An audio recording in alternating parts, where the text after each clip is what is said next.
বঙাইগাঁৱত সংঘটিত হৈছে এক ভয়ংকৰ পথ দুৰ্ঘটনা। বঙাইগাঁও জিলাৰ নাম্বাৰপাৰা গোলাপাৰা সংযোগী পথৰ পৰা দখাৱৈত বাগৰি পৰে এখন ধান ভৰ্তি বাহন। দুৰ্ঘটনাত আঘাতপ্ৰাপ্ত হয় চালকসহ এজন লোক।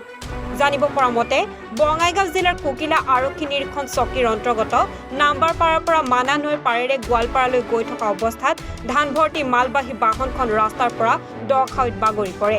দুৰ্ঘটনাগ্ৰস্ত মালবাহী বাহনখনৰ নম্বৰ AS15AC 7532। দীৰ্ঘদিন ধৰি ৰাস্তাটো যাতায়াতৰ ক্ষেত্ৰত অনুপযোগী হোৱাৰ বাবে এই দুৰ্ঘটনাটো সংঘটিত হোৱা বুলি স্থানীয় ৰাইজে অভিযোগ উত্থাপন কৰিছে।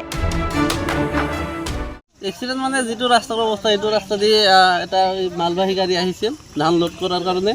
এই সাজতালি গড়ৰ পৰা ধানখিনি ওলাই আহি একদম মাথাউৰিটো ভাঙি গাড়ীটো নদীত পৰি গৈছে, পকাৰত পৰি গৈছে। এইটো কোনটো ৰাস্তা হয়? এইটো গোলাপাৰা টু নাম্বাৰপাৰা ৰোড। ৰাস্তাটো ইমান দিন ধৰি এনেকুৱা হৈ আছে যে ৰাস্তাটো বহুত দিন ধৰি ভাঙি আছে। বানপানীত ৰাস্তাখিনি উঠাই লৈ গৈছিল, তাৰপিছত পঞ্চায়ত প্ৰেচিডেণ্টে বান্ধি দিছিল, তাৰপিছত আৰু এনেকুৱা হৈছে।